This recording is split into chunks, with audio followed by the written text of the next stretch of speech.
Now, the housing crisis is getting worse, as you know, and yes, high levels of immigration are set to worsen it in coming years.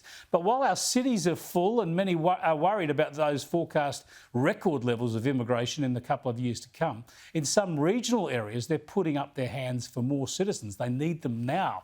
Let's go to Russell Webb, the Mayor of Tamworth in the New England region of northern New South Wales. Good for you. Good to join us, Russell. Appreciate your time.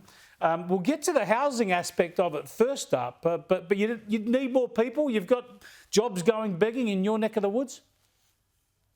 Oh, Chris, there's jobs begging everywhere. There are so many job vacancies. Now, what we're seeing is the whole of the supply chain has been impacted on by the lack of workers. So we've got blue and white collar workers that we need. We need people to come and fill those positions in the regional areas.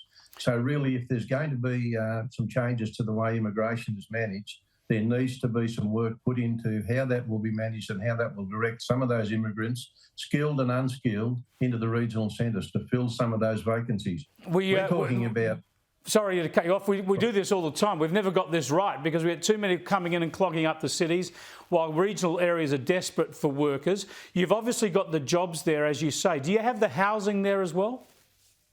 The housing, that's a big challenge, and it doesn't matter where you go in this great nation, and especially on the eastern seaboard, there's a crisis in housing, and we need to manage that very carefully.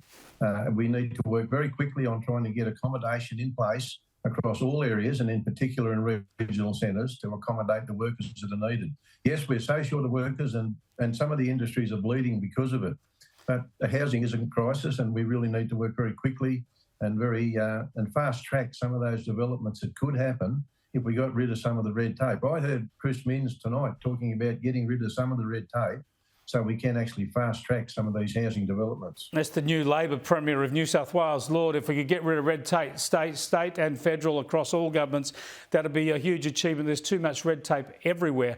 But you're not the only councillors. There's regional areas across Australia have got this same issue. But it's similar in the cities though as well. We're such a shortage of labour, so we want immigrants, but at the same time, there is no housing. It's going to take a hell of a lot of deft management. Maybe we've got to make a lot better use of the housing stock we've already got.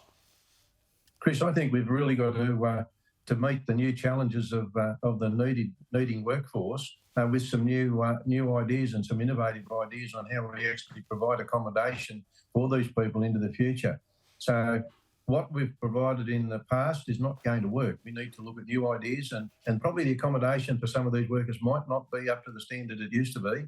They might be put into more worker type accommodation, but we need to think about how we can do that and do that quickly to meet the needs of those that will be coming.